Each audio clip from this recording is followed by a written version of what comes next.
Shalom. Selamat berjumpa kembali dengan saya. Oke, seperti biasa teman-teman, di sini saya sedikit akan meluruskan tentang pandangan atau pendapat yang mungkin keliru dari beberapa narasumber tentang Bible atau firman Tuhan. Tentunya dalam perspektif yang berbeda. Oke teman-teman, sebelumnya yuk kita simak dulu tayangan video berikut ini. Nah, tadi kan di rukun iman kita sebutin tuh Mi, iman kepada kitabnya Allah. Nah, kitabnya Allah kan yang sebelum Al-Quran itu ada Zabur, Taurat, Injil. Nah, itu tuh masih murni nggak sih Mi, masih original nggak sih? Nah, itu jadi penasaran. Soalnya di Quran 136 kan di sini disebutin, katakanlah hai orang-orang mukmin, kami beriman kepada Allah dan apa yang diturunkan kepada kami dan apa yang diturunkan kepada Ibrahim, Ismail, Ishak, Yakub dan anak cucunya dan apa yang diberikan kepada Musa dan Isa serta apa yang diberikan kepada nabi-nabi dari Tuhannya. Kami tidak membeda-bedakan seorang pun di antara mereka dan kami hanya tunduk patuh kepadanya. Kami tidak membeda-bedakan seorang pun di antara mereka.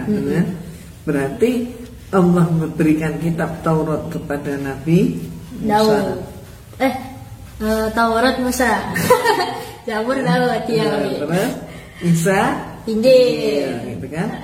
Jadi kalau begitu Allah tidak membeda-bedakan gitu ya. Artinya apa? Ajaran daripada Allah kepada Nabi Musa, Nabi Daud, Nabi Isa itu sama. Termasuk akhirnya disempurnakan oleh Al-Quran. Oke teman-teman, pertama di sini saya mau menjelaskan dulu bahwa dalam pemahaman Kristen yang namanya kitab Taurat, kitab Mazmur atau Zabur dan kitab Injil itu tidak diturunkan baik kepada Musa, Daud atau Yesus itu sendiri. Seperti yang dipahami teman-teman muslim sama ini ya. Jadi dalam pemahaman Kristen tidak seperti itu. Loh, kenapa begitu? Ya karena memang dalam sejarahnya itu tidak ada sebuah kitab suci diberikan oleh Allah langsung kepada nabinya. Baik itu kitab Taurat, Zabur, atau Mazmur dalam istilah Alkitab, termasuk Injil. Kecuali Nabi Musa. Musa pun ketika itu hanya menerima 10 perintah firman Tuhan yang langsung dari Tuhan. Itu pun bentuknya berupa 2 loh batu. Jadi bukan berupa kitab atau buku ya teman-teman. Nah, itulah satu-satunya firman Allah yang ditulis langsung oleh Allah dan diberikan kepada Musa sebagai satu-satunya nabi yang berhadapan langsung dengan Tuhan. Nah, jadi sekali lagi, baik kitab Taurat, Zabur, dan Injil itu tidak diturunkan atau diberikan. Tapi kitab-kitab itu ditulis berdasarkan petunjuk atau ilham yang dari Allah melalui Roh Kudus-Nya. Paham ya teman-teman? Nah, justru yang menjadi pertanyaan, kalau memang kitab Taurat, Injil, atau kitab Zabur itu diturunkan atau diberikan seperti yang umat Islam bayangkan, hal itu terjadi kapan dan di mana Musa, Daud, atau Yesus menerima kitab-kitab tersebut?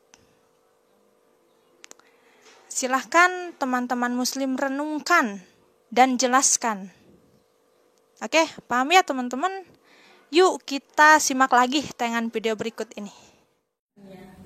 Nah, untuk itu coba Diko lihat di dalam ini kan ngomong tentang Diko mulai belajar Bible ya. Jadi coba lihat di dalam kitab Ulangan pasal 34 ayatnya 5 sampai 7. Cukup lah pembuktian 2 menit. Dibaca ya Nami ya. Ya. Lalu matilah Musa, hamba Tuhan itu di sana di tanah Moab, sesuai dengan firman Tuhan. Dan dikuburkannya lah dia di suatu lembah di tanah Moab, di tentangan Bet Peor. Dan tidak ada orang yang tahu kuburnya sampai hari ini. Musa berumur 120 tahun ketika ia mati. Matanya belum kabur dan kekuatannya belum hilang. Nah, Jadi ini yang menyatakan ini siapa? kalau di sini katanya Nabi Musanya sendiri menceritakannya. Oke. Tapi Nabi tadi Musanya dikatakan udah mati ya? Nah, Iya ya. Gimana ini? gimana ini? Udah meninggal tapi bisa nulis cerita kematiannya. Iya ya. Itu gimana, Umi? Mungkin enggak itu? Enggak lah, Umi. Kayak Fitri misalnya Fitri bikin novel tentang Fitri. Terus Fitrinya udah mati. Terus Fitri tulis cerita kematian Fitri novel, kan nggak bisa, Umi. Orang udah mati. Oke. Berarti jelas ini yang ngomong orang lain kan? Iya berarti. Bukan Nabi Musa kan? Bukan Nabi Musa tadi katanya. Padahal Nabi kitab Taurat itu diturunkan oleh Allah kepada Nabi Musa. Nah, Nabi Musanya dikatakan mati. Iya ya. Gimana ya? Gimana nih, Umi? Masa orang mati bisa cerita? Nah, yang kedua berkaitan dengan kitab Ulangan pasal 34 ayat 5 sampai 6 yang menurut Ibu Irena Handono ini bahwa dikatakan yang nulis itu bukan Musa, tapi ada orang lain katanya. Karena beliau pikir bagaimana mungkin Musa yang nulis sedangkan Musanya sudah meninggal. Gitu, kira-kira guys. Itu sih sebenarnya bukan hal yang sulit bagi Musa. Musa itu kan seorang nabi. Beliau menerima petunjuk dari Tuhan. Dan Musa juga bisa bernubuat. Nubuat itu kan menceritakan suatu peristiwa atau kejadian yang belum terjadi dan pasti akan terjadi. Gitu kan?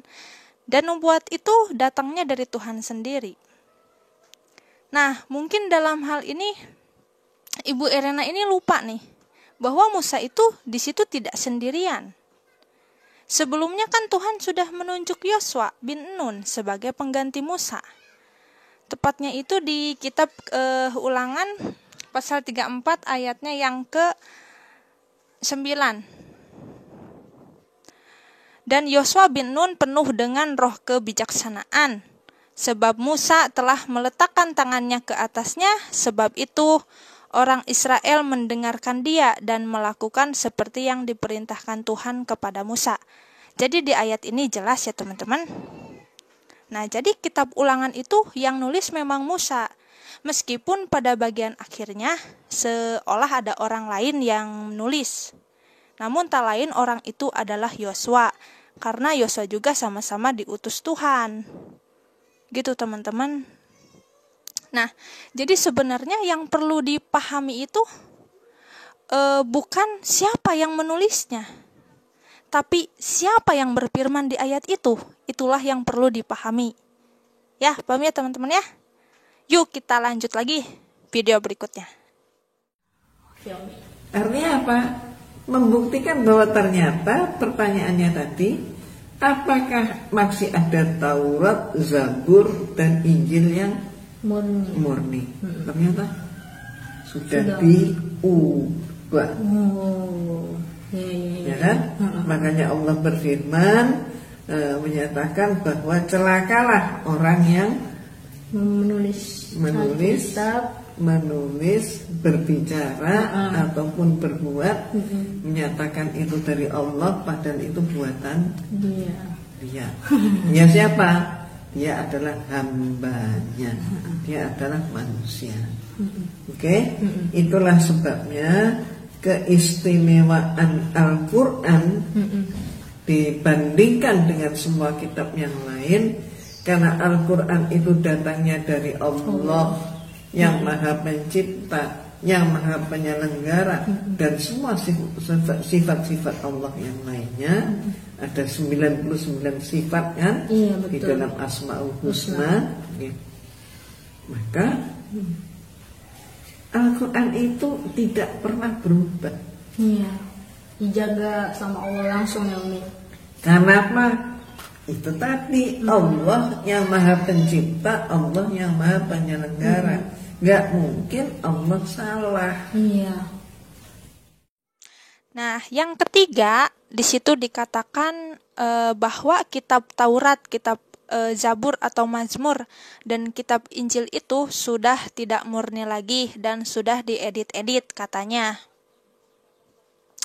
Itu sih sebenarnya suatu fitnah yang harus dibuktikan supaya jelas ya guys. Karena setahu saya orang Yahudi itu sangat hormat sekali terhadap hukum Taurat. Jangankan untuk mengubah hukum Taurat, untuk menyebut nama Allah saja, umat Yahudi itu tidak boleh sembarangan. Apalagi sampai mengucapkannya, dan itu sampai sekarang. Karena itu tertulis dan ada dalam kitab Taurat. Ya, makanya kalau baca Alkitab itu harus dibaca secara utuh, teman-teman. Karena Alkitab itu adalah kitab yang sangat lengkap dan sangat jujur dibanding kitab lain. Justru sebaliknya, jika ada ayat atau kisah yang tidak sesuai dengan Alkitab, itulah yang seharusnya dikoreksi dan diuji kebenarannya. Karena tidak mungkin Allah berfirman dalam satu kitab itu berbeda kisahnya. Ya, sekali lagi itu sangat tidak mungkin.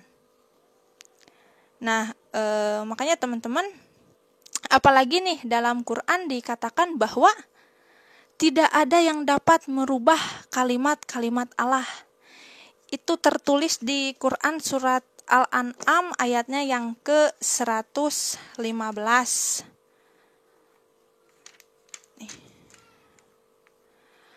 Wa tamat kalimatu rabbika sidqau wa adlala mubadila li kalimatihi wa huwas samiul alim.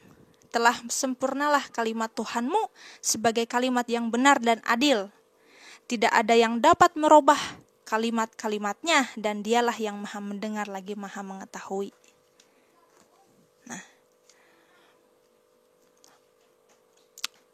Nah, makanya harusnya orang yang sering menuduh Alkitab itu sudah tidak murni lagi, mereka harusnya mengkaji ayat ini dulu. Ya.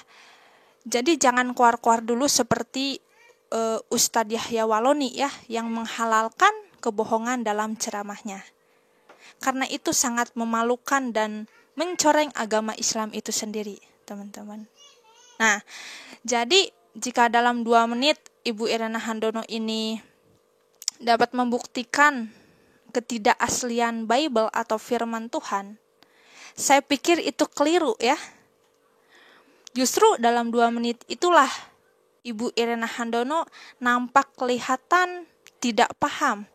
Karena seharusnya beliau bisa menjelaskan kapan dan di mana kitab Taurat, Injil, dan Zabur itu diberikan. Oke teman-teman, sampai di sini dulu. Semoga tercerahkan dan menjadi berkat. Oke, salam damai, God bless you. Dadah guys, thank you.